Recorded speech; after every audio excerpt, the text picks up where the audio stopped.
Welcome to Afterthoughts, everybody. I have a lot of anxiety about hosting this time, but it's not because of the actual hosting, it's because of the movie we saw. Before we can talk about it, I just want to identify some of the voices that are sitting with us. You just heard Michael Dixon laugh. What's up, John Garcia? Is that your name? I think that's my name. Yeah. I'm not entirely sure what's what anymore. And then we have a guest and a longtime listener of our podcast. It is Gino, aka Mathew, aka Gino. How you doing? Cool. Thanks for having me on the podcast. Excited to chat with you guys on this really strange movie. Oh yeah, it's quite a journey.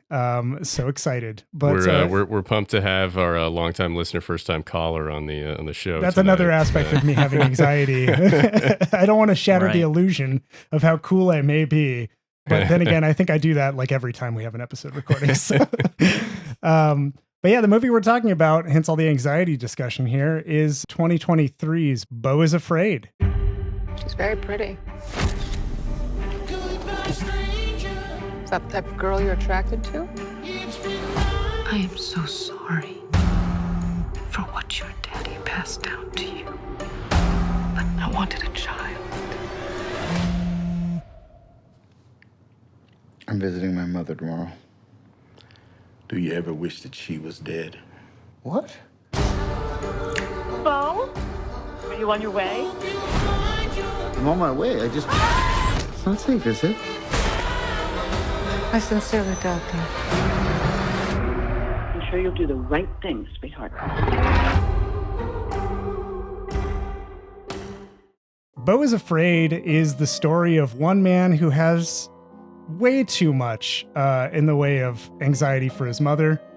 His mother dies and he has to go home to see her. And all the way through this odyssey, it's just scene after scene and frame after frame of packed anxiety and this weird blend of Zucker Brothers comedy in the background, Charlie Kaufman meta timeline shit, and a bunch of other things that Ari Aster weaves in masterfully. I'm not entirely, I honestly, that's the synopsis of the story. Just Beau battling against his demons, I suppose, but it's not a lot of battle. It's a lot of running away and tumbling through woods and just trying to figure out what the fuck's going on, really. I loved this movie. I love weird shit. I'm very into... What, really? Yeah, wow. Who did that? I love, like, the surreal journeys that Alejandro Jodorowsky provide with El Topo and the Holy Mountain. I also love the meta, spitefully introspective features of Charlie Kaufman. I like anything that's trying to explore this realm of human anxiety and how it builds up and how it can defeat you or how you can overcome it. Doesn't really matter to me as long as the director has the actual creative voice and control to express it a proper way. Like, this movie definitely doesn't have studio notes anywhere in it. And I'm as unhinged and wild as that is and how like it pumps into kind of the runtime and can cause some pacing issues. I'm just a huge fan of some director letting loose and getting their vision out there. I mean, obviously with Scorsese, like any of his movies go well over like the 3-hour mark now. And I think that we're all the better for it. So I'm just like, hey, let me have an experience I can dip my feet into. It's got good score to it. The acting is fantastic. The disorientation factor of it is off the charts. I was constantly trying to keep up with what was happening and when and why. And it just kept me guessing the entire way through and then had me sitting in silence at the end. So I really loved it. I want to kick it over to Gino first. Yep, I thought, sure. I mean, it's like where to even start. It's such a journey you take throughout this movie. First, I think as I was watching it, I was thinking like, I mean, this is like a terrible tendency, but it's like, what star rating do I give this movie on Letterboxd? Because I'm gonna have to log this later. I fall into that trap all the time too. Yeah. And then the second thought is like, where do I rank this in his movies compared to Midsommar and then also Hereditary? I'm sure we're going to get to that later. But my first initial reaction is like you said, John, like after it's finished, you just sit there in silence and you're just like, what the fuck did I just watch? I'm like so exhausted. I'm drained. I'm just so in this state of shock almost when I'm finishing it. And I was watching an interview with Ari Aster, and he says that the experience he got when watching in IMAX was like watching with fresh eyes for the first time after seeing it, like after editing it and watching it over and over again for God knows how long. So I also saw it in IMAX and I felt. Oh, and the other thing I wanted to mention there is that Ari also mentions how when watching it, he wants you to see it as rather an experience rather than trying to dissect it as you watch it. So I took that advice and I didn't try to overanalyze it, and I definitely got the experience from it. But you know, the day or two after I watched it, I think I was starting to think, well, what am I going to take away from this film? And there's definitely experience, kind of like riding a roller coaster, and you think back and like, well, that was fun. But then I'm still trying to form my thoughts, I guess.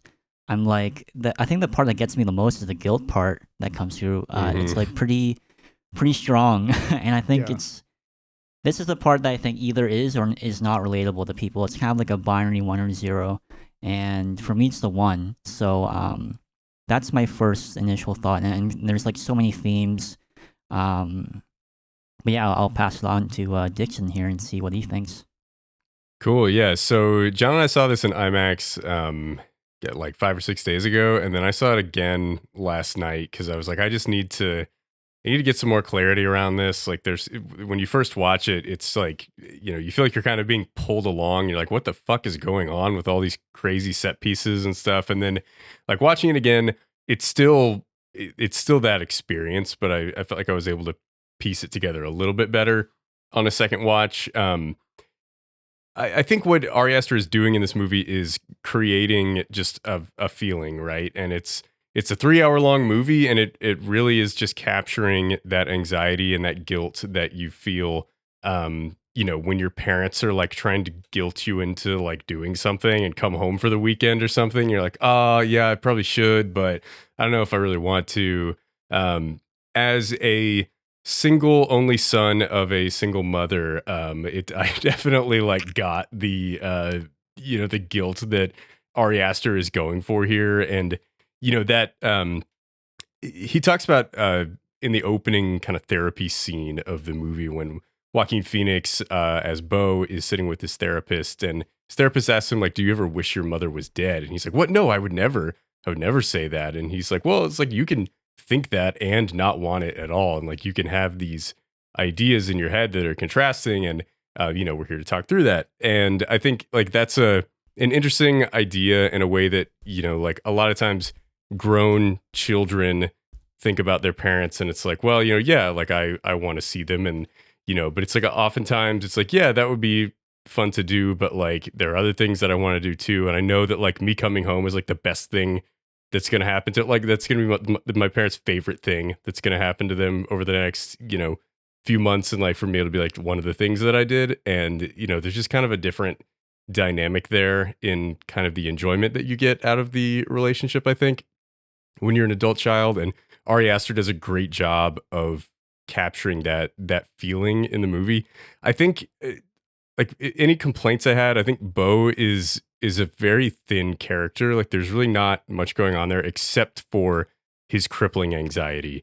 And that's interesting, but I was almost wanting a little bit more depth there to that character to, you know, kind of be able to identify with him a little bit more aside from just this very singular aspect of what he was going through. Having said that, I think that Ari Aster did a great job of conveying that feeling given those kind of constraints that he placed upon himself. I think Phoenix is good in it. He does a good job of getting you to care about what he's going through. It's not, you know, the most complex role that Joaquin Phoenix has ever played. Like I think he's done better work in a lot of different roles, but I think he's good in the movie and makes you kind of care about what he's going through.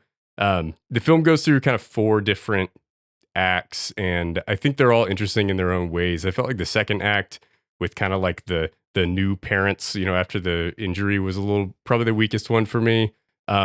I loved the animation sequence in the woods in the third act, and then the final act is just fucking wild. Bonkers. Like, yeah, just absolutely insane. And the first act is really interesting too, and probably the funniest of the 3, I think. So yeah, I mean, overall, I liked this a lot. I think Ari Aster is just a fascinating filmmaker, and loved watching this and seeing his vision for this. Actually, I looked up recently before I came over here. I was like, what's going on with Aster and his parents? Like, what's the deal there? And apparently he has a great relationship with his parents. They're both alive, and he said he had like a super great childhood. And I don't believe him. I don't believe him either. The art form speaks for itself. I think it's one of those things where I kind of disagree about Beau being a thin character. I don't feel like Beau is a thin character, but this might be one of those cases where we've had this discussion during when Dune came out. Dixon and I talked about how Oscar Isaac had nothing to do because he just shows up in that role. But I also was like, well, when you need somebody who has like really subtle expressions or can control a certain range of like an emotion, you bring in like one heavy hitter actor, even if it's for like 5 minutes, you'd bring in De Niro or something and try to get them to do that one thing and do it really fucking well. And I felt like with this, Ari Aster just said, I just need somebody who can conjure every form of anxiety possible in any situation, and pulled Joaquin Phoenix into it. Because he's played so many different characters that have to be disoriented or lost or really fearful or mousy, like all of these different ranges of how scared somebody can get. And so certain scenes where he is freaking out about something on screen or the anxiety is there, I felt like it was an extra layer of his character. Beau is not a reliable narrator. No, definitely not. This is him processing the world. And so it added this extra layer of what is the actual world around him supposed to be like when he is not in it? Because everybody he talks to is this maximalist representation of his anxiety, from the suburbs to the forest to the inner city and finally his mom's house. But yeah, Gino, what did you think about Joaquin Phoenix's portrayal and Beau as a character? I'm kind of leaning towards what Dixon's saying in that it feels like a thin character, and I think this is kind of like a through line throughout all his movies. His movies are more so, I lean towards the experience side. And when I'm thinking about Midsommar, thinking about Hereditary, like I'm taking away feelings rather than some sort of deep character study. So what Dixon says definitely resonates with me for sure. But that said, though, like Joaquin Phoenix's like incredible performance is like, you can't say it's bad in any way. Like definitely what's not. surprising as well is that like I thought like people would complain about how many times he starts crying or bursting into tears, and no one's really brought that up. Like it's not overly melancholic, it's not overly acted. It's really like it's really stunning, and it also made me think like, is this going to be a contender for like Best Actor next year at the Academy Awards? Yeah, it'd be interesting.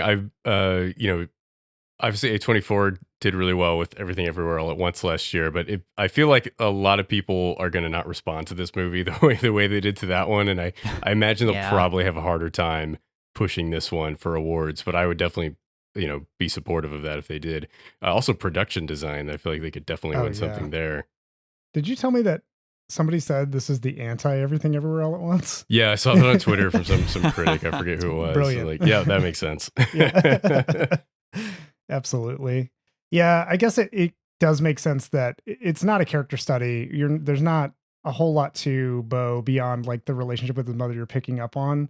I think it's more of just like Ari does a really good job of giving you unsettling feelings in the movies you're watching. And in this one, it was like comedically unsettling. There was a lot of action, like I kind of mentioned earlier. There's like a Zucker Brothers style to the foreground background action of this movie where like people were being like strangled and murdered in the background, but somehow it's comedic and kind of funny despite there being like very real anxiety around that. Like I think 2 people on the IMDb page are credited as Gouger and the Gouged. And just like, that's kind of a testament to Ari just wanted like this kind of violence in the background and like with Hereditary too, there are a lot of scenes where people stand in the background and stare at the camera and trying to like channel that kind of something is off about every frame. And this felt like a tour de force of trying to make that happen everywhere possible. Yeah, especially in that opening act, in his like shitty apartment in the inner city, and there's just like, dozens of people in the streets that like are, committing acts of violence or on drugs or naked or whatever. And at first I was a little like upset by that kind of portrayal of the inner city. I was like, this feels like some like kind of Reagan bullshit. Like we gotta lock down on crime kind of thing. Yeah. But it's clearly just a representation of Beau's anxiety. Like his anxiety goes well beyond his mother to every aspect of his life, where he's just like, Beau is afraid. He's terrified of everything around him, to the point where like he's, can't even go across the street to the convenience store without absolutely losing his shit. So I thought that was an interesting way to kind of just amp up the anxiety that he's going through. And like you mentioned, John, with Beau is kind of an unreliable narrator. It feels like everything in this movie is just a representation of his inner turmoil, and, very unclear as to what's actually happening in a lot of this. But that's kind of, part of the fun of the crazy ride of it. Yeah, I mean, in that way too, it's like almost like it reminds me a little bit of Mulholland Drive in that it's Interesting. deeply subconscious. And it doesn't go as far as David Lynch has to make it into some sort of psychedelic. I mean, it is pretty psychedelic actually, but it's not so. It's not as dreamlike as David Lynch. But it still has this like, obviously what's reality, what's not reality. But honestly, that's kind of like besides the point. I'm sure people are going to try to deconstruct like, well, this is a dream, like this is a hallucination. But I mean, like Burning, Lee Chang-dong's Burning, it's like that doesn't matter. What matters is like the ambiguity in this film. But yeah, I think this dreamlike quality is definitely a through line, and yeah, I don't know what do you guys think about that part. Yeah. So having seen enough movies where things feel like they're a dream, this one definitely, I think it is something that approaching anxiety and trying to represent it in a movie. I think about characters that are in like a Woody Allen film, where they just are literally like nervous and shaking and talking to somebody about how they're neurotically obsessive about how somebody perceives them, and they talk about it a lot.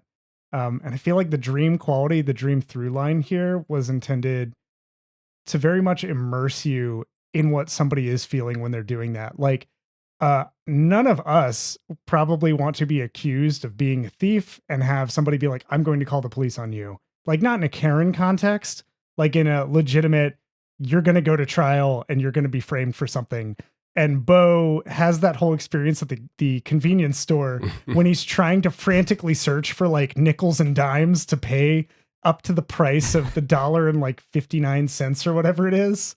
And as all of the people in the street are just piling into his house because he left the door open. And the guy is like, I'm going to call the police if you don't give me a penny in the next like 2 seconds. And Beau is just like, I don't know. And he just like takes the penny from the take a penny tray and throws it in and runs.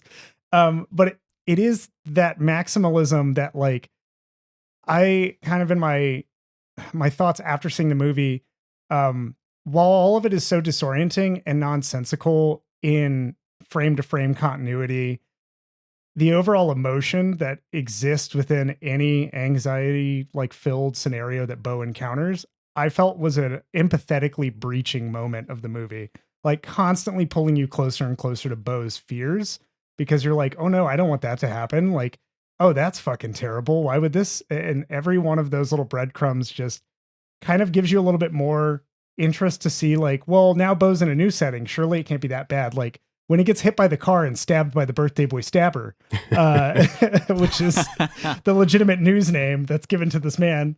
That was so like when they show the stabber on the news and they're giving a serious news report about the birthday boy stabber, and then when he actually encounters him in the street, is such a funny just callback there. And he wakes up in that new bed and it's just a nice room, and he's kind of got a button to press this for anything you need, and you're like, oh, he landed with some really nice people. Oh, my first thought was, why is he not in a hospital? There's definitely that too. There's like, I was like, oh, this is one of those under the table insurance things. Yeah. But then when the mom came in and was kind of like comforting him, and like the dad came, Nathan Lane walks in. You got Amy Ryan and Nathan Lane together, and Nathan Lane is like, "Hey, champ, you really took a hit. We thought you weren't going to wake up for whatever." And you're like, maybe Beau will be able to relax here. But then like these layers slowly start to peel off and reveal the nightmare that this other scenario is. Yeah, like the first two parts, like they also felt like kind of a more of a social commentary, talking about what seemed like the opioid crisis, talking about TikTok and how, or more broadly, social media, how it's affecting kids, family structure. It's like the first two parts, at least, are like kind of the social, and then the last two parts are more of the personal. Yeah, that's interesting. I love that his apartment, it's in this like, old rundown apartment building over a strip club called Erectus Ejectus. Yeah, I laughed at that in the theater, and like no one else caught that for some reason. Oh, it was so good. I love the sign work in this I love movie that. too. It's just great. It's but chicken fat is what it's called. What the Uh-huh. I think that you sent an article over, Dixon, about that. Just trying to jam pack and expand on this world reminded me so much of like "Sorry to Bother You's" headlines and like Yeah. the other things that are in the background of that movie. Like the graffiti on the wall of his apartment is hilarious. There's so much, yeah. It's a picture of a dude like with a super long dick jerking off into his mouth, and it says "Don't mind if I do" under it. It's like, what the fuck is going on in this place? Or the billboard outside of his place that said, was it "Defund the pigs, stop corruption, betray your mother, live forever." It's like, oh my God. I'm actually kind of curious. So we've identified there are 4 parts of it. And Gino, you talked about the latter 2 parts being way more personal. There is like this in the third sort of place that Beau finds himself. It's this real reflection on like his entire life and what it could be like if he actually persevered through the anxiety his mother instilled in him. And you see like all of that unfold, and then it's all taken back because we're on Beau's journey. But then I feel like the second part, it was like, the first part is all about his anxiety and building him up and showing us what he sees the city and his current life as. And then the second part in the suburbs felt like encountering other people that have different traumas and grief and anxiety, and like what that does in that scenario. Like the family that he's adopted by, basically, Mhm. they've lost a son, and nobody goes in that room. And one of Dixon's like favorite gags, my favorite gag too, is there. Whatever their daughter is like, it's not like we have another room that has a full bed in it that somebody could sleep in. And Amy Ryan is just like, that's exactly what it's not like. It's definitely not like that. And they're like putting a puzzle together with their son's face on it, and a bunch of other stuff. But like they're clearly grief stricken, and they even house the buddy from their son's, like, I guess, troop, who They don't really house him. They just let him park they his let him van park in their his van. yard. Yeah, and he may or may not have been the guy who probably killed their son. He like murdered a whole troop of guys, just and they were like, he's a hero the whole time. I love that they say that their son was in like the 82nd Airborne or something in Caracas. I'm like, wait a minute, what the fuck? Like, when was the U.S. military in Venezuela, other than like the secret coups that we've done? You know? Like, they're just like very proud saying he was in Caracas. Like the military would never have acknowledged that at all. But I thought that was pretty funny. Yeah, they're just so matter of fact about it. But yeah, and then the fourth, I don't know what the fourth is about. Like, so this is kind of me postulating. The first is all about Beau and anxiety and establishing that general fear of, it is that kind of Reagan era, sort of like there's crime in the streets everywhere. Anybody could get you. 2 is like suburban life and grief and trauma. 3 is like your life in time, seeing what your life would be like in different paths, which has a beautiful animated sequence. And then the fourth one is reconciliation. I don't know if it Definitely has a thing. not reconciliation. I mean, reconciliation by trial. Somebody's being reconciled, and it's not for the better. Yeah, I don't know. It's hard one. Yeah, Yeah, I think Maybe that generally. like confrontation. it is. Oh yeah, yeah. I think it is like confrontation. 3 is like the dream state of what your life could be like, and 4 is the actionable regret of taking that path or trying to take that path, and then realizing that you, or thinking you have betrayed somebody who's been very close to you or has like had a really tight grip on you. That's kind of what I perceived it as anyway, because the end of this movie, and we're getting into spoilers, like if you're listening to an hour-long podcast and you haven't seen a 3-hour movie, like just go see the 3-hour one right now. Come back and add it on as the fourth here. Hard to spoil though. But like the end sequence, it felt like it was revealed that Beau's mother had been alive all along, despite her being dead and him seeing a body in the casket. It was actually the housekeeper who sacrificed herself for her family's money. And then it had this whole the game twist. Sorry if I'm spoiling the game for everybody, but that's a like 30-year-old movie almost. Where it was like, oh, his mother had paid all these other people on his entire journey to test him in different ways. Amy Ryan's character even writes on a napkin, "Stop incriminating yourself." As he sort of embraces other lifestyles that don't have anything to do with his mom. And I just felt like that was that big thing where I always think about my parents and what they would want me to do.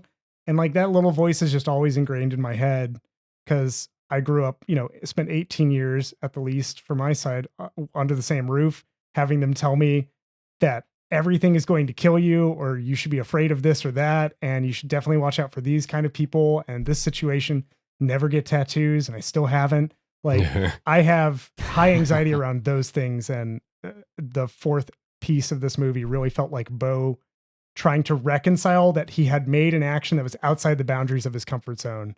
And even in the moment, his whole thing, Ari Aster admits it in his Criterion Closet pick. Beau is Afraid is a story of a man who needs to come.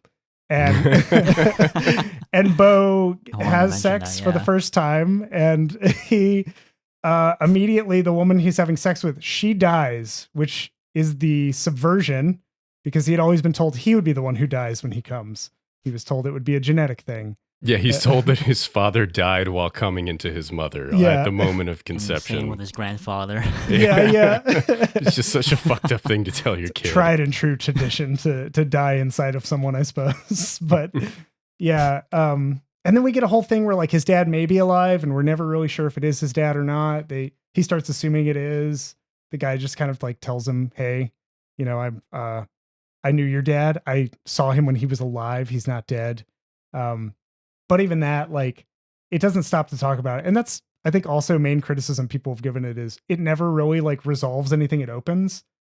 But I feel like that's okay. Kind of the point. Yeah, that's the thing. Yeah. And the ending is just this really powerful, unresolved conflict. And like, I think that's kind of the point of it, right? It's just like these relationships are weird and they're hard to navigate and they create anxiety. And like, maybe there's not a solution to that, right? Like even if you have a heart to heart with your mom and you try to go through all of the things that have been creating anxiety or tension in the relationship, it may just still be that you can't see things from her perspective and she can't see things from yours, and it's just hard to square that circle. Yeah, and I think also like it's talking a lot about the paradox of love itself, and that when you want to love someone, especially the mother in this case, it's like it's so much that it's just unbearable. But at the same time, you're trying to please her, and then like you want to come off as impolite, and then there's all this like inner tension of like I want to be with my mother, but I don't at the same time.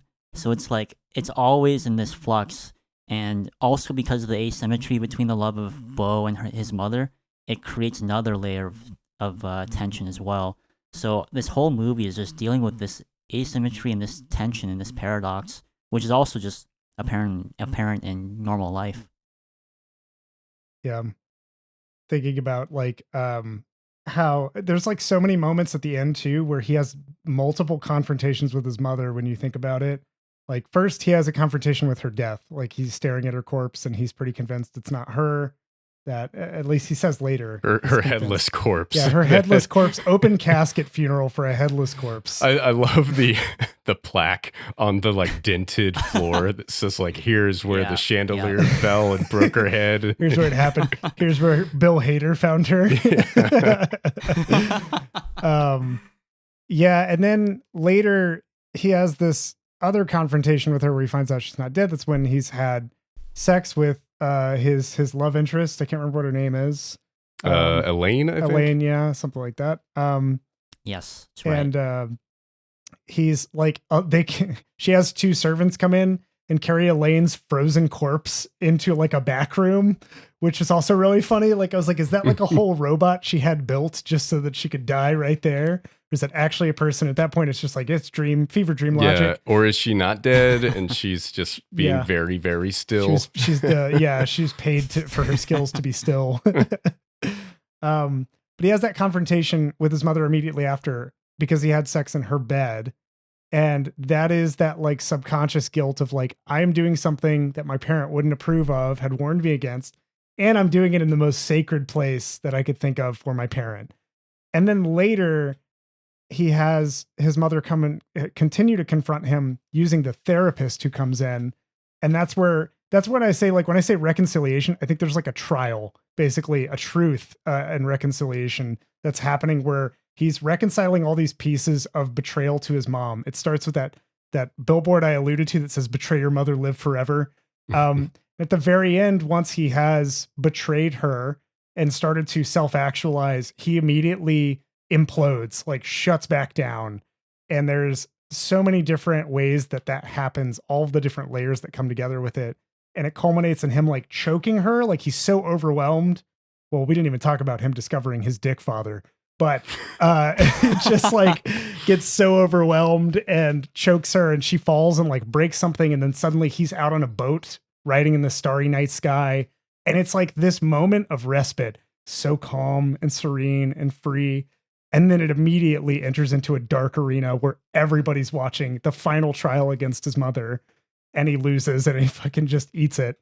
And that wild. Like the dark starry night in the water is shown a couple of times earlier in the movie as he's like waking up from being unconscious or falling into unconsciousness. And so I think that's meant to represent his subconscious mind and like his deepest fears that he is going through. And so, like it's this absurd scene where his mom and Richard Kind, her lawyer, are like prosecuting a case against him as being a bad son, and he has like a cheap TV lawyer who only makes it like halfway through the trial, and he's just so stressed out and flabbergasted that he's unable to really put on a reasonable defense for himself, and that feels like kind of the representation of all that anxiety, what has been driving his behavior throughout the movie. But yeah, when that boat flips over at the end and the credits roll over it and you see it shake for a little bit and then just stop, that's a big gut punch there. Yeah, it's so deeply upsetting. But were there muffled screams too, or no? Did I imagine that part because Ari Aster put it in my brain? I don't remember. There might have been. There's muffled screams at the beginning of like the birth sequence, which actually like feels so much like a horror film. Like, the rest of the film is terrifying, of course, but there's no real jump scares. But strangely enough, like, the intro is, like, just absolutely terrifying. Like, it's like a POV birth sequence. And, like, the enormity of that sub bass, like, bursting through the IMAX screen. It's like, whoa, this is, like, what is going on here? Almost like a Dune intro in a way. Yeah. That was also, like, such a big... It's a good kickoff for the anxiety because you take so much time to adjust to figure out what's going on. And you're like, what the fuck? Like, it's blurry. What could it be? I've seen enough like movies that have kind of an opening scene where, you got a faint kind of tinnitus hum and the blur. Most of those end up being somebody's on a plane and it's going down. Fuck, get the fuck out. And like, there's just explosions or some kind of action battle. But here I was literally like, what the fuck could this possibly be? Oh, yes, he's being born. And then it immediately kicked into the tension where they're like, he's not breathing. And I was like, oh, fuck, we're all dying in this theater. And they're trying to like pump and it's just loud and muffled and you have no idea what any sound is, but you can hear like the mom asking like, why, what's going on? What is this? It's already like the baby is just being infused with anxiety. Beau is becoming like the worst superhero ever. A man who is crippling defeat. I don't know is his name, I guess, or something. But that scene was fucking wild. I forgot that happened because of the 3 hours. We really grew up with Beau. We did. I wanted to ask Dixon. I saw you had a 3.5 as your first rating, and then Yeah. I think on your second watch you changed to a 4. Is there a reason why? I think like the first time that I watched it, it's just so it feels rather incongruent. You know, there's just so much stuff going on at once, and I was like, oh, there's some stuff here that's really great and really powerful, but it like felt like it drags a little bit in parts, and I guess I was just kind of like trying to figure out how it all pieces together and was having some trouble doing that. And on a second watch, I enjoyed it more. I think knowing where it goes, I was able to appreciate what the movie was doing in the earlier sequences as it's getting toward its finish. So Right. Fair points. Yeah, I've only seen it once so far. But I definitely enjoyed it for sure. Yeah, I can't stop thinking about it. I got to go see it again sometime soon. I just have the one. I got to find 3 more hours. I imagine that knowing you, John, that won't be hard for you to find, because when you find a movie that you really like this, you tend to make time to rewatch it. Yeah. I'll go to like the screenings at like 11:50 at night or something. Get out at 3 a.m. Me and my thoughts and Beau. That'll be a fun time. Yeah, I also know a friend who took edibles and saw this. Oh, that sounds awful. And he said he had wow. the worst fucking time. Oh, yeah. He was like, Understandable. I definitely want to watch it again when it comes to like like a streaming service or something. He was like, but I'm not going to go back to a theater now. I can't do it. I made my mistake. So he's been like warning everybody. He's like, you can go see it, but like, don't do edibles. And Joaquin Phoenix is on the record as saying, don't do shrooms for sure. Oh, Which like, I don't know. whoa. I don't know who's tempting fate out there going to see an Ari Aster film on that, but let us know how I it can't goes, imagine I guess. seeing it like on like a little tiny screen instead of a IMAX screen, because like without that IMAX screen, I feel like you're missing out on so much, even though it doesn't. I mean, when you think back, like it doesn't really take advantage of like the how big the screen is, really, like unlike a film like Dune, as I keep mentioning. But it helps you I notice the imagine details you don't get, more. Yeah. And I get you maybe might not get the anxiety bit as much if you're just watching on like a computer screen or like an iPhone screen. So yeah, I wonder what that would be like watching it on just a tiny screen. It's actually like fun to think about the IMAX version being, because I was thinking about that too when I was watching it. That I'm used to IMAX movies being big, dumb, and loud. Not that Dune is big and dumb, but they're all loud. It's big. It's big. It's big. That worm Shai Hulud is big. Yes. Yeah. And yeah, like when we were gonna go see it in IMAX, I was like, the fuck's gonna be different about an Ari Aster film in IMAX? IMAX is the best way to see every movie if you can. Well, I mean, the biggest screen is obviously the Mhm. best screen. That's just math, everybody. That's basic Mhm. math out there. But having certain scenes where Beau is the entire presence encompassing the screen felt claustrophobic, and they kind of compelled you into that anxiety. So yeah, like Gino, what you're talking about, it makes perfect sense that people, if you watch it on like a smaller screen, you're not going to get that same kind of mesmerization and that kind of a don't get that direct effect. contact of anxiety with it. You will probably be like looking away, or you're carrying your phone somewhere, or David Lynch is crying behind you. Yeah. You know, And especially like with the slow like pan into Joaquin Phoenix's face in a lot of scenes where basically like you're imagining the other person's reaction. I'm thinking about like when he's The phone calling call. his mother. Yeah. Exactly, yeah. It's like such a long take, and like you know exactly like how she feels on the other side, but you just feel like the burning emotion from Joaquin Phoenix's performance. And then there's also the scene where he's calling the UPS driver, and it's like both a little funny but mostly terrifying, and you're imagining half of the conversation, but you're totally feeling like all the anxiety and all the fear he has in his mind. So without that IMAX experience, I think you might be just looking off like a notification on your screen or like off in the distance. So without like being just totally locked in, I think you're missing a little bit at least. And I'm thinking about that David Lynch, like you're not watching a movie on a fucking like iPhone screen Yeah. quote. Yeah, and I'm sure it's still a great experience in a regular theater. But you definitely want to be locked into this and not distracted for sure. I think Mathew, that phone call you mentioned between him and his mother, I think that's one of the things I want to talk about is I think Beau is a shithead, and Ari Aster knows that, and I think it's like, I've heard people kind of complain about this movie, like, oh, it's just like somebody bitching about his mom and like blaming his parents for everything, and I don't think that's what this is. Like it's definitely that to some degree, but I think Ari Aster puts blame on both the son and the mother in this situation.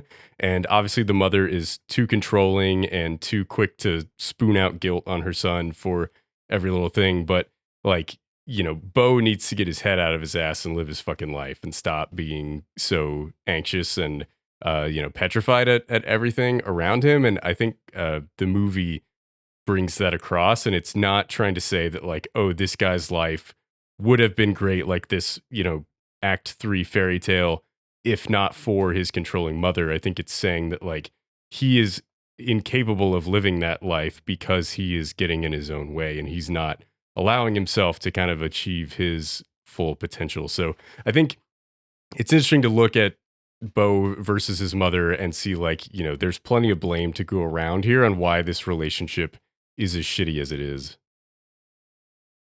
Yeah. Even the end sequence, finding out that his mother has paid everybody, they're all employees of her, to like set him up. That fits perfectly into him having a narcissism of being like, my mother would go to these lengths to like sabotage me. This is exactly what she would do. And I knew it all along. She was paying Elaine and she was paying all these other people to do the things that they were doing.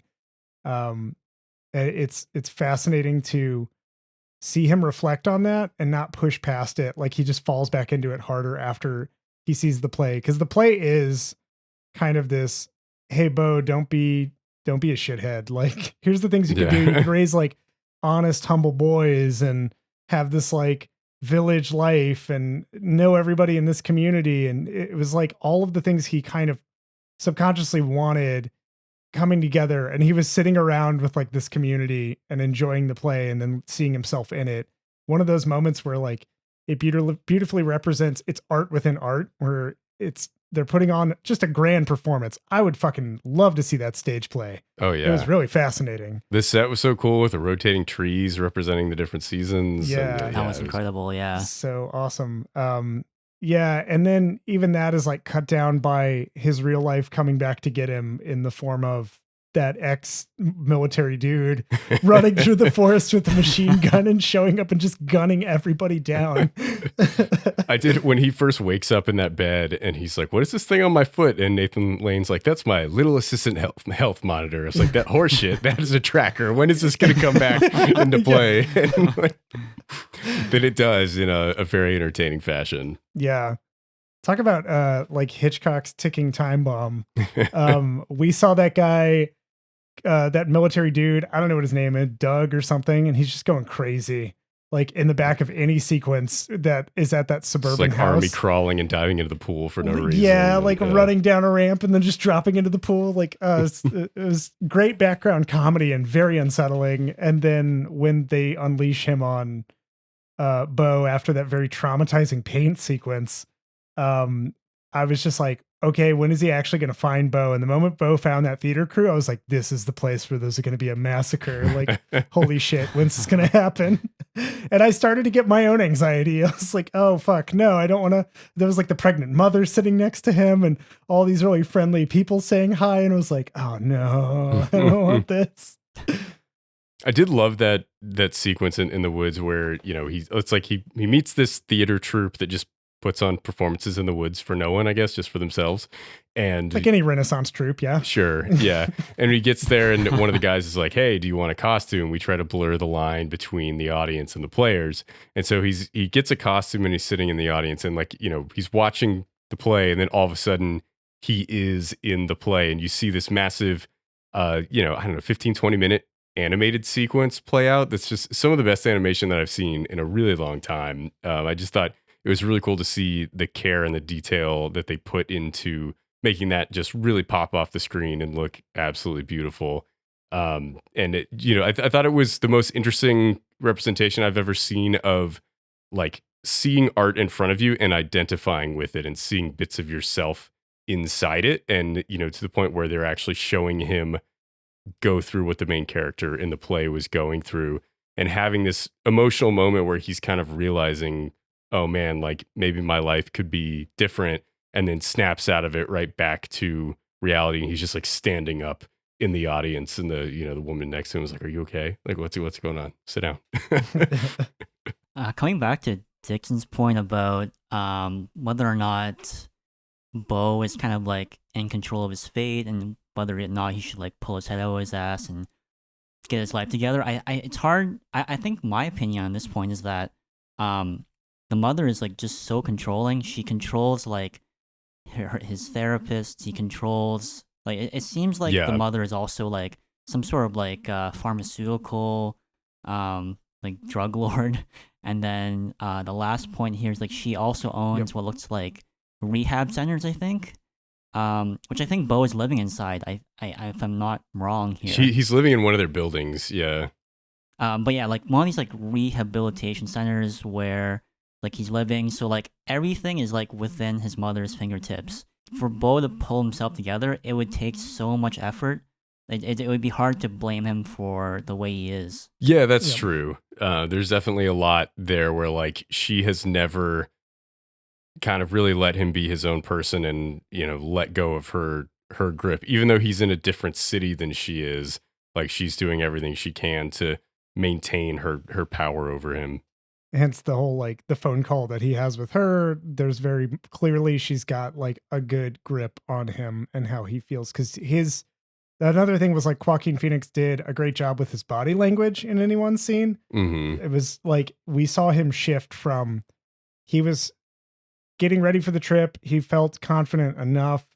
Then his keys went missing and he started to kind of panic. He called his mom and was like, well, this could be, you can kind of tell like there's a range of emotion he's going through where he's like, well, she'll understand, but he also was like, I know that she won't. So you could see he was getting a little tense. And then the moment that he tells her, I can't make it, and his mom's voice, you even just hear his mom's voice completely change where she's like, okay, I understand. You do what's right. And he's like, well, just tell me what's right. Like she takes his whole agency away immediately.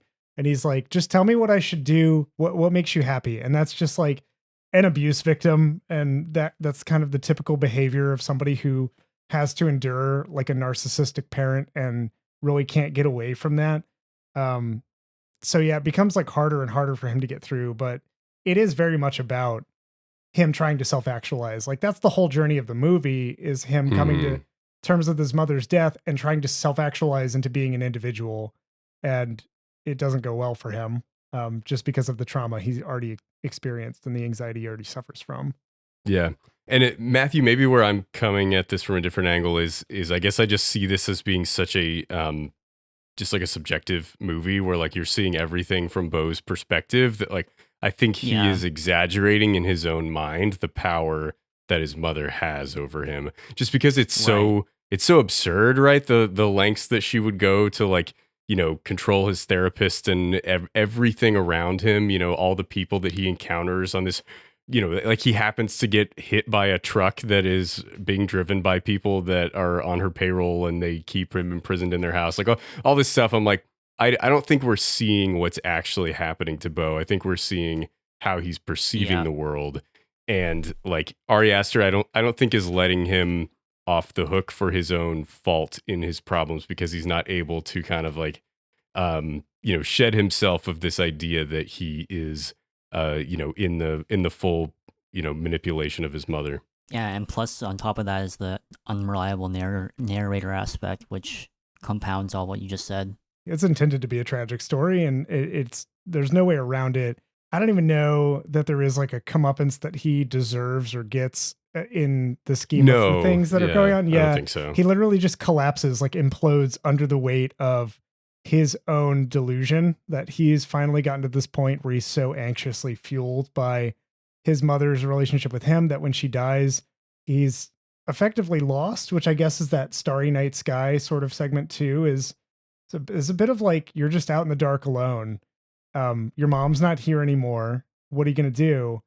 And the only two options are you can try to live a normal life, or you can just, lay down and die. And the trial is what kind of separates that, it seems. And he sort of, to me, I read a lot into it being the end is a suicide, which it just fits into the tragedy of it, where he really can't live without his mom, but he can't live with her. And he has no idea how to come to terms with any of the things he's done, because it's kind of like a kid who's gone off to college. He's gotten into a lot of trouble the moment that she died. He's been part of another family and experienced a whole other life with them. He's seen a future where he has kids and grows up and does all the things his mom said he never should do or could do. And then he's actually physically done the things his mom said he never should do or could do. And then had this whole traumatic backslide after, where he just mentally collapses.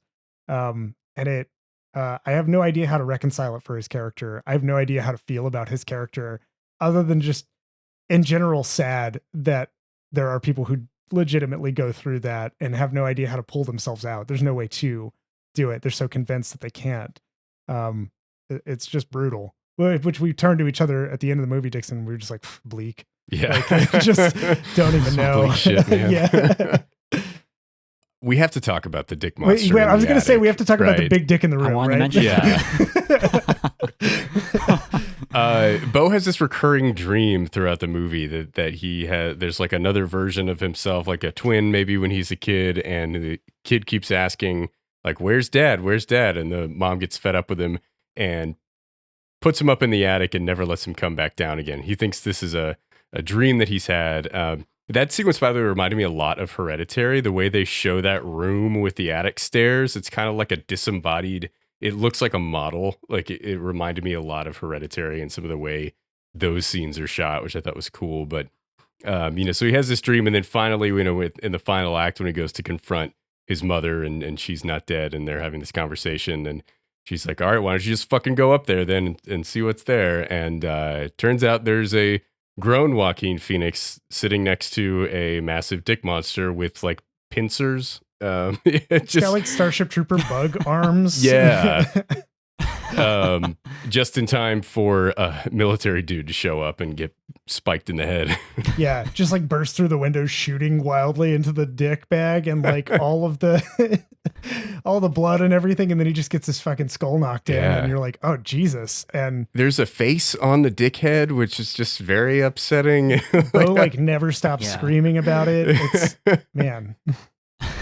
Do you guys think there's any sort of symbolism there that, like, other than the obvious, like, is there anything there that, like, I was just more shocked by it than anything. And like, maybe this is just this imposing dick is just like the shadow that his father has cast upon his life, that he has never, he's always been curious about and has never been able to know his father or have that, figure in his life. But I'm curious as to what you guys thought about that, because he stumbles down the stairs and she's like, "That's your father." Yeah. And like, wait a minute, what? The giant penis in the attic was your father? Yeah.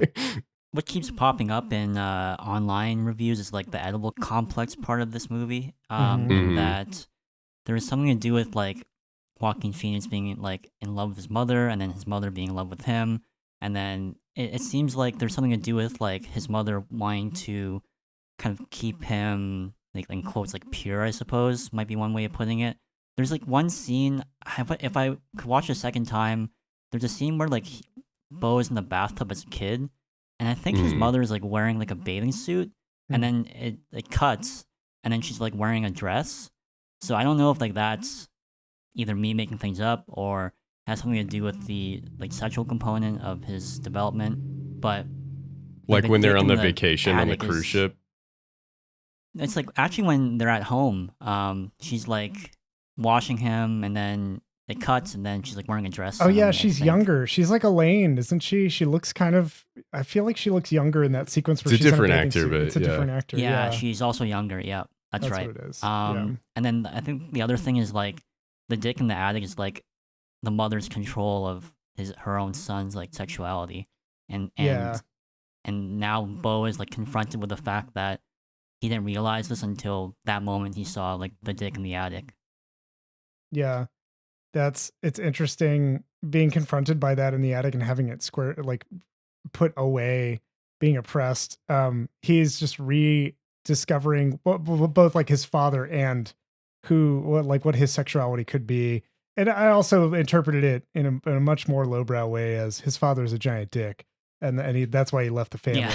Yeah. And like then his mother was traumatized by his father leaving and told Beau all of these lies to keep him from ever leaving and keep him as close as possible, and wanted to just control and keep him in her purview at all times. I just figured that was part of her obsessiveness, pointing to that. But also we see like the Beau that's in the attic is so ragged and tattered.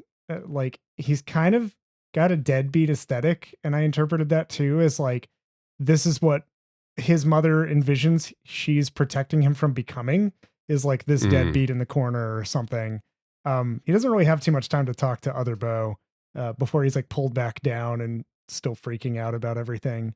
But yeah, that's good. Good thoughts, Gino. Like I didn't think about that. Yeah. Do you think the dick scene was pulled off well, or because like for me, it almost like pulled me out of the movie a little bit? For me, I think anything in this movie is pulled off well because I was already so far into the surreal experience that nothing can pull me out. It's like when I watch anything with Jodorowsky, the only way I'd be pulled out of it is like he does at the end of Holy Mountain, where he pulls out and shows you that they have cameras and gear, and he's like, "This is a film," like, and he does it intentionally. But like here in this movie, the only way that I really could have been pulled out is if there was a scene that was shot purely like a regular drama, or like had more Hereditary or Midsommar style to it. I would have been like, that's not the style this movie's supposed to be. When I saw that giant dick creature, I was like, wow, that is, yes. I would say it was pulled on well. But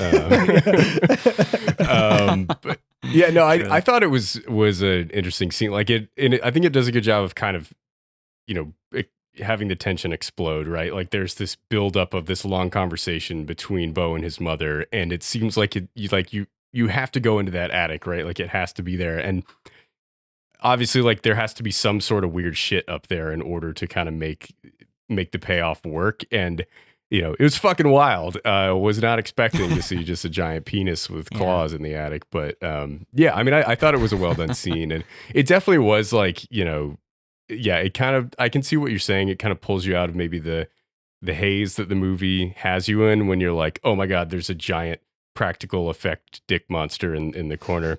But yeah, I mean, I think it was well done. I think you kind of had to have something like that in order to, kind of resolve the tension that was there. It needed to explode in some crazy thing. Yeah. Mathew, you mentioned that you wanted to talk about how this stacks up with Aster's other two films. Curious to hear what you think there. That's a tough one because like it's so different from Hereditary and Midsommar. This is not like a linear narrative like those other two. It's just like completely brand new, and it's still like totally Ari Aster's style, but it's hard to try to rank them. But at least like my personal favorites, I can say that probably Midsommar is my favorite, and then Hereditary, and then this one is like, I don't know if it like floats between the rank 1 and rank 2. Maybe it's in third place. Maybe with some more thinking, I'll know. And as you both know, like movie rankings in your own head change over time. So yeah. Yep. Maybe it'll ripen, I'm sure. But right now I'm like, maybe like I'll cautiously say it's like a third place for me. Yeah, I think I would agree with that. I absolutely loved both Hereditary and Midsommar, and I think it's hard for me to choose between those two.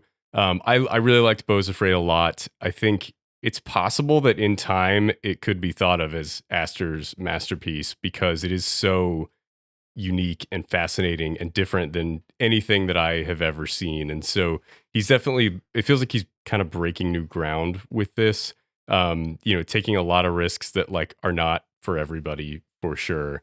I think you made a point earlier, Mathew, about Aster maybe not investing too much in his characters in any of his films. I actually would disagree with that. I think that Toni Collette's character and Florence Pugh's character are really well built and have a lot going on and are really fascinating characters. And I think that's why those movies really stuck with me, are those two characters and how they kind of drive those movies. And I think Beau is so passive that it's hard for him to have that level of impact on it. It almost feels like his mother is, kind of having, but that's kind of the point of the movie, right? So like, I really can't criticize the movie. I think it's doing exactly what it's trying to do. I've liked it a lot, but I do think I prefer his two previous films. Yeah. Well, I really liked Beau is Afraid. So Beau is Afraid actually is my first, and then Midsommar is my second, and Hereditary is my third. Right. Part of it is more of, I just already have grievances with Hereditary. I still love a lot of the style in Hereditary, but the end, we've been over this. The end has like an exposition dump that I'm not a fan of. Some other people brought some recent things to light that I was like, hey, wait a minute. Yeah, that kind of, but no, I'm not going to think too much on it. You're wrong, John. Hereditary is great. And then Midsommar, I still haven't seen the director's cut of it, but I hear that it's significantly better than the theatrical cut. And the theatrical cut was great. So I'm already like, yeah, I'm on board for that. I'll watch that. But neither of those I love my weird shit. I love my surreal shit. I love when a director really conjures those emotions and gives you that experience. And they're like, look, not everything's going to fucking make sense. Just go with it. And I think that that's like a beautiful embodiment of film. That's like shit that like Fellini did. So it's like, yeah, why not? Let's go with it. I love that when it's achievable, and Aster did it without compromise here. I think Scorsese's on record saying that this is going to be remembered much like Barry Lyndon was. Interesting. And it would age in a similar way. Wow. I was like, that's fascinating. But I don't know about all of that, but I do know that it is my number one for Aster, and I'm excited to see what he does next. I know that what he does next is not going to be anything like this, I can assume. I think he's going to have to make something more commercially viable next, unfortunately. Yes, this was his Northman. And it's the exact opposite of the Northman. So I don't know. It's just wild. I love that this got made. This cost $35 million to make. A24 produced it. Oftentimes they just distribute movies, pick up independently made movies and push them out to theaters. They produced this from the start. And I love that they poured that much money into it and put all that risk into it.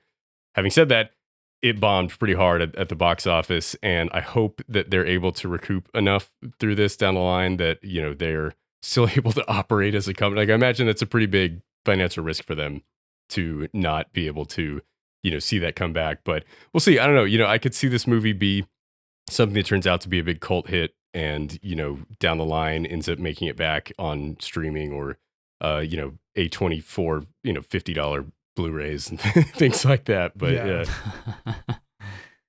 Oh man. Yeah. You could see all the merchandising possibilities. I hate to talk about franchising and merchandising on something that is clearly high art. A24 started selling like MW company merchandise on their website before the movie was released in theaters. Like, what the fuck is this? I would love to see like a Goodnight Moon, but it's Goodnight Beau, and it's every page just has a bunch of anxiety in it, trying to lull him to sleep. It'd be great. But yeah, I'm sure A24 will figure it out. They seem to have a keen sense of what they want to publish and how they want to do it. And I feel like they wouldn't let this go through without knowing that those risks exist. Having read that script, being like, because Aster's had that script since before Hereditary and just been working on it. So there has to have been somebody at A24 who's like, this shit's going to be bonkers. You just got to make us this amount of money and we'll like start pooling some of it for you. And then we'll get you a budget approved. And there we go. Here's your contract. But I don't know. I don't work for A24. Have any of you seen, like, I think it's supposed to be based on like a short film. Well, maybe not based on, it's not the right wording, but there's a short film called Beau, I think Ari Aster made over a decade ago. And then since this like script's been in the backlog, but I'm curious if any of you had like a chance to see that short film. I haven't. I've heard great things about Aster's short films, and I haven't seen any of them, but I think they're fairly available, like on YouTube or different things like that. So I need to seek those out and check out his short films from before Hereditary. Yeah. There's a couple really good ones in there. Definitely recommend. Oh yeah, nice. I have a question for both of y'all, and this is going to be a little bit more complicated to address. But if you could watch an Ari Aster film directed by Ari Aster, let's just say it's that, but it has to be written by somebody else, who would the person be that would write the movie Ari Aster would direct? I don't know if you're familiar with any writer in particular, but you had mentioned that there's some Kaufman vibes in this. I feel like Aster could direct the shit out of a Charlie Kaufman movie pretty well, but also I love Charlie Kaufman as a director, and I like that they write and direct their own things, but if we're forcing a crossover here, I think that could be interesting. Yeah. Gino? The first person that comes to mind is like, to show a Canadian director, David Cronenberg. If he could, I think if Ari Aster could direct a Cronenberg film, he could like pull in some of the high abstract parts and make them more tangible. I'm thinking about like Crash here, where it's like it's pretty out there, but I can see Ari Aster making it more kind of like consumable for a mainstream audience, but still maintaining like that hybrid mix between like Cronenberg's very like, again, abstract and just generally weird vibe he gets from his films, plus like Ari Aster's kind of existential horror aspect he has. Yeah. I also think it would be fascinating to see him direct Paul Schrader's script. Damn it, you took my pick, you son of a bitch. Really? I was working up to it, everything. Yeah, see, why don't you talk about that then? Well, yeah, that's kind of what I thought about when I got out of this and I watched his Criterion Closet picks. He picked, is it Mishima? The 4 Lives of Mishima or something like that? I can't remember the full title. Mishima, Life in 4 Chapters. Life in 4 Chapters. And he was like, this is fucking fantastic. This is like Paul Schrader's best. I was like, hey, wait a minute.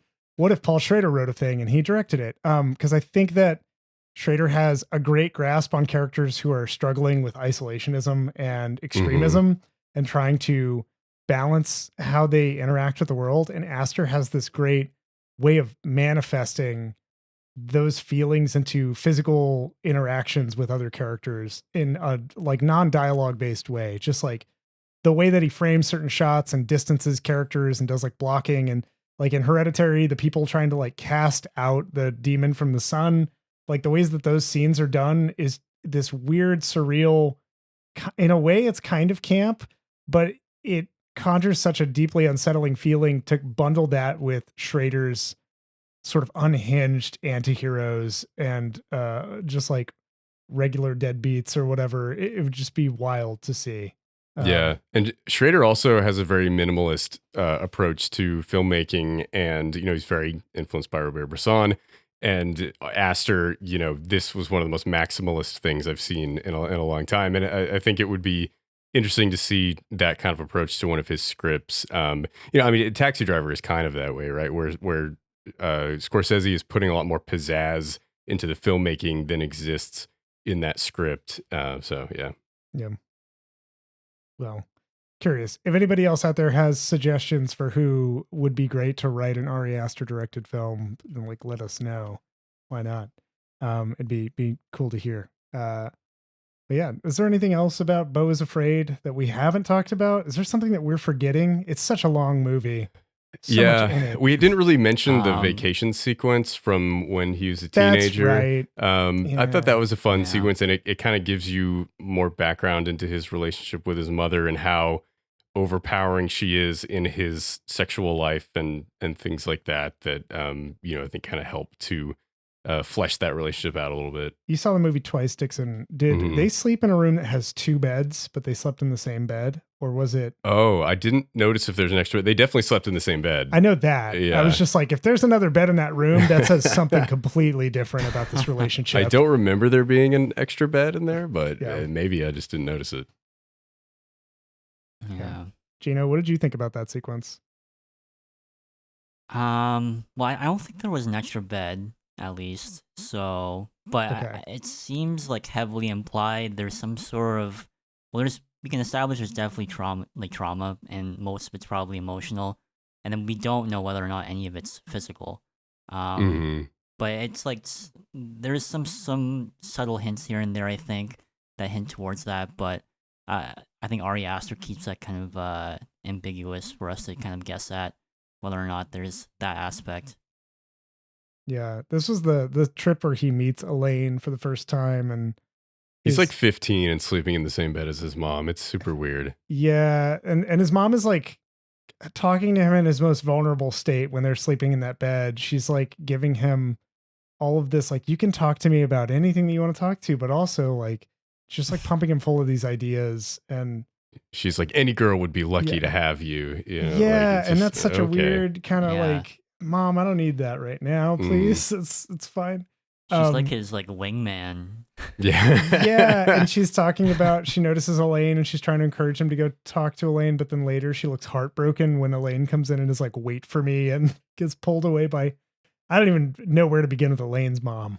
Yeah. Elaine's mom was on another level of abuse. It's fucking weird. Well, yeah. Elaine had some thoughts on Yes. her mom too. Yeah. This is true. Yeah. That was also with the buffet sequence, right? Where we again start to see Beau's anxiety surface in other ways when the entire time Elaine's like, what do you think about this food?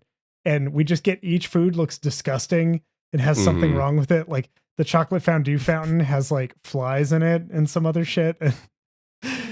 She's like, what about rainbow cake? He's like, the colors give you cancer. And then she's like, what about liquid shit? And just Yeah. sticks her finger in the fondue and jams it down his Yeah. throat. And he's like, what? Why Yeah. would you do? That scene actually reminded me of The Worst Person in the World, just because there's that sequence where they're talking about how, like, what is it? The collective sum of Western guilt sat at the end of his bed. When that one character's girlfriend was like telling him all the terrible things that happen no matter what he does. I was like, this is that anxiety charged. And just being like, I can't have any of these foods because they have all this bad shit in it. And I know about everything's going to kill you. I can't even breathe air. Is this how you feel as a vegan, John? Is that how you feel when you approach a buffet? Yeah, it's exactly what. Yeah, I have like Terminator vision for all of the sad shit in all my food. Yeah. Was there another sequence that I'm not remembering? I think like we talked about the four talked main so much. acts, and then there's kind of flashbacks to that vacation sequence throughout. They're all just Yeah. peppered in. Mhm. Yeah. We didn't really talk about the paint sequence.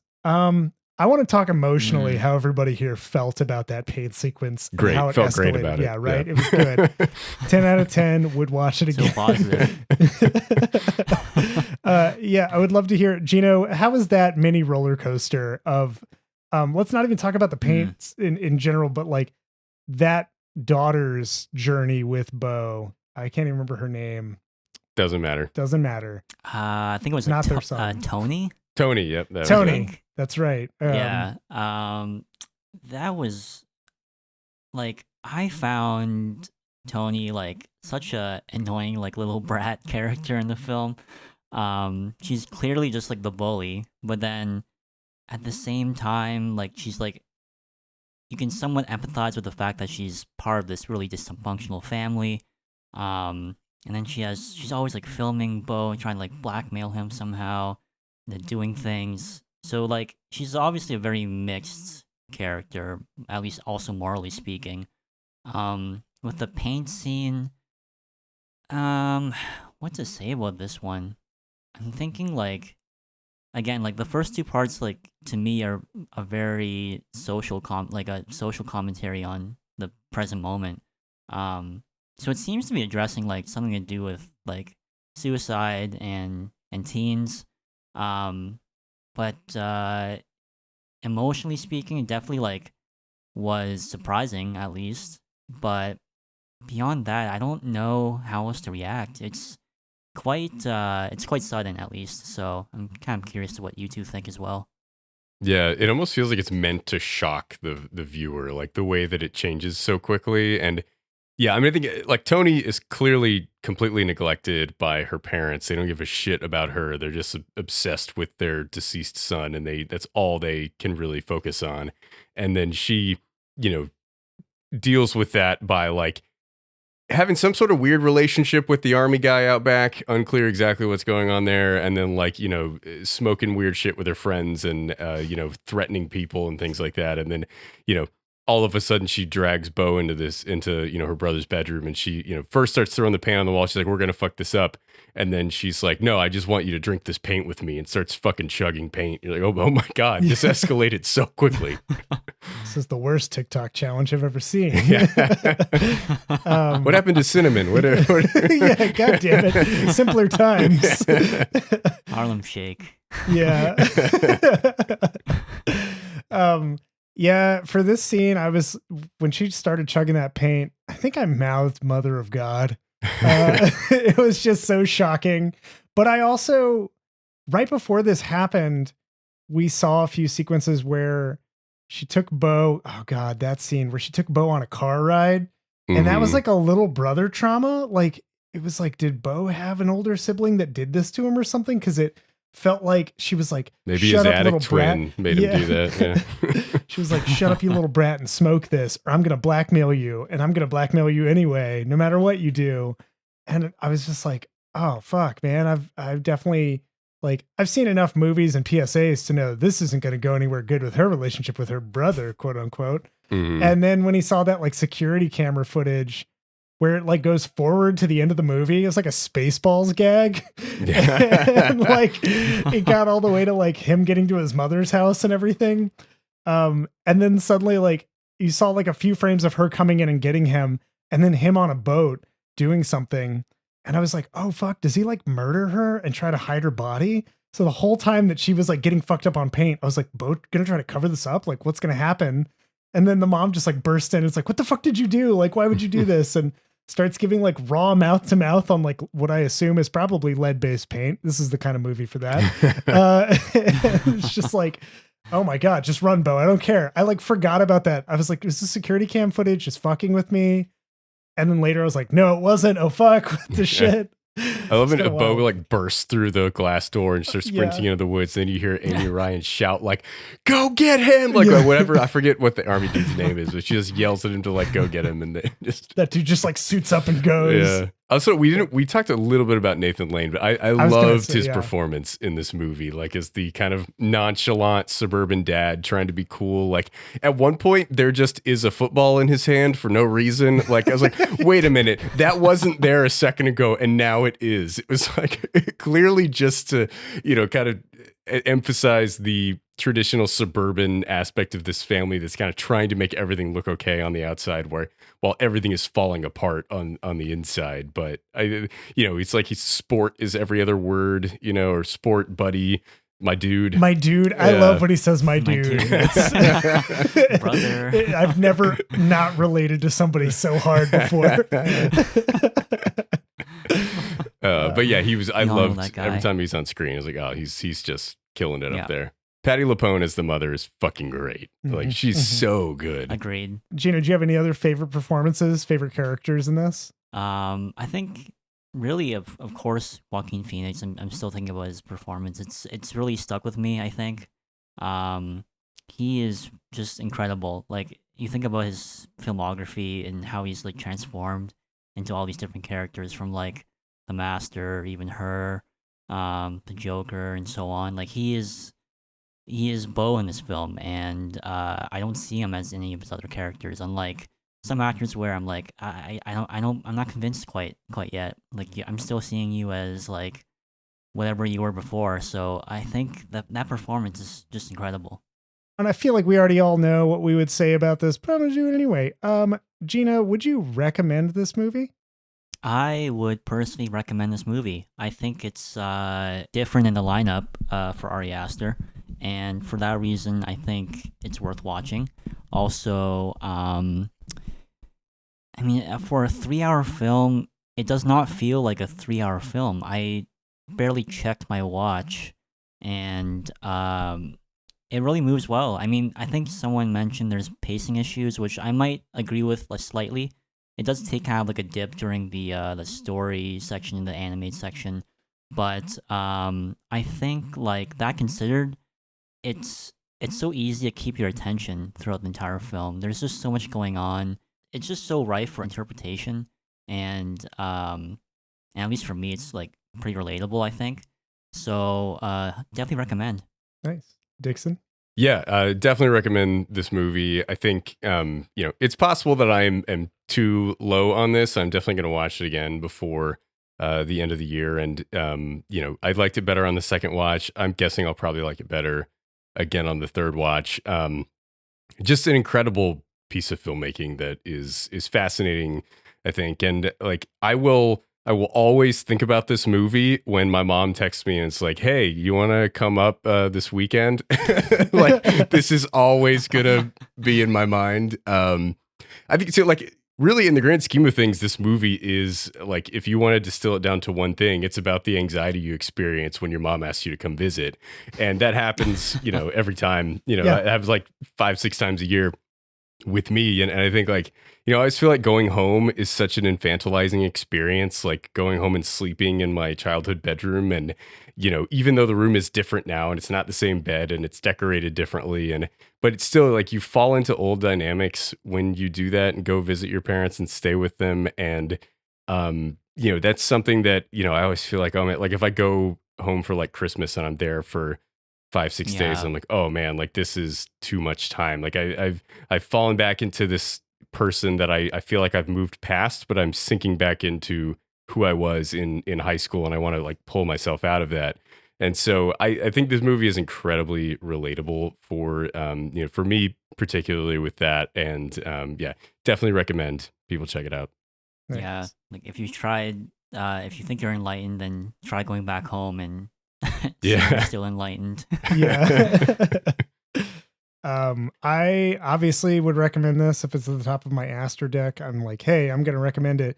The main thing I've had problems with is recommending it to people that aren't into movies or aren't into Ari Aster films, because it's like, I feel like this is a unique enough experience that I want to recommend it to everyone. But the moment that I start to say that to somebody, they're like, well, what is it? And I'm like, okay, at some point I'm going to have to tell them it's 3 hours long, and they're going to say, fuck off. But I was getting a haircut the other day and was pitching the barber on seeing it. I was like, yeah, it is the amalgamation of anxiety, like manifested physically. And it's like 3 hours of it, but it has like all these other elements to it. And by the end of it, she was like, that's fucking weird enough that I think I'd want to see that. That just sounds weird enough to see as something. And I was like, I feel like I did my job. I got it. I was able to pitch somebody not knowing their taste at all and somehow land it. So actually, if I'm trying to recommend a movie to somebody, usually I don't mention runtime, even if it's super long, because I feel like people only complain about 3-hour movies when it's not a fucking comic book movie. And, it's like whenever it's like, oh, Endgame is 3.5 hours long and nobody cares. They just go see it, right? And it sells through the roof. Or like the fucking Justice League director's cut is 4 hours and nobody complains. Nobody blinks an eye, and so like it's only when like, they're like, oh, Killers of the Flower Moon is 3 hours and 26 minutes. Oh my God, why would Scorsese do that? Or Beau is Afraid is 3 hours. Oh, I'm never going to see that. It's like, people don't have a problem with that if it's something that they like. And so I usually try to avoid commenting on runtimes to people and just hope they go see it and see what they think. The only reason that I bring up runtimes to people is because I'm like, look, the runtime is worth it.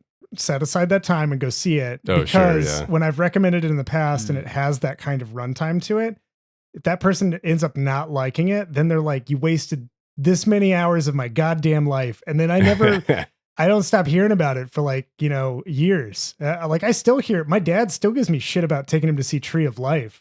And I'm like, dude, it's a beautiful movie. That was not even 3.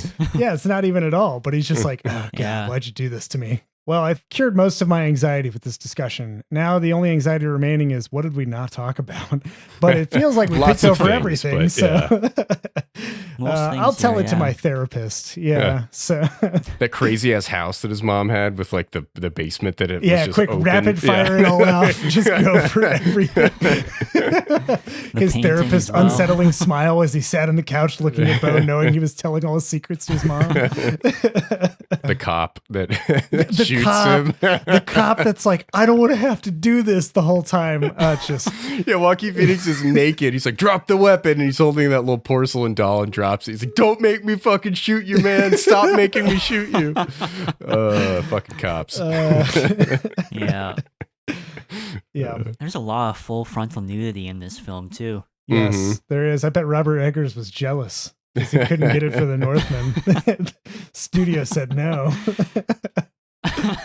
That scene of Beau just like getting run over by that truck, and then like you see his dick like flop in the frame. It's just Yep.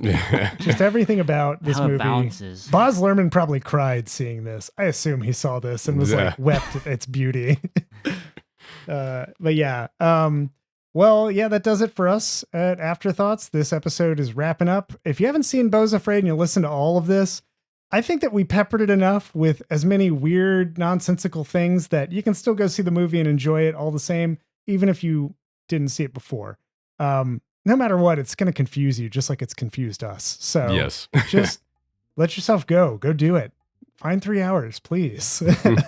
But yeah, signing off from Afterthoughts, I am John Garcia, and joining us is our special guest, Mathew, and I appreciate you guys having me on. And Mathew, where can folks follow you? Where can folks find you on social media? Yeah, so at Instagram, at Twitter, I'm Gino Hino. That's the last 3 characters are 3 zeros. Oh, Gino Hino was already taken somehow. I don't know who could have taken bastard. that.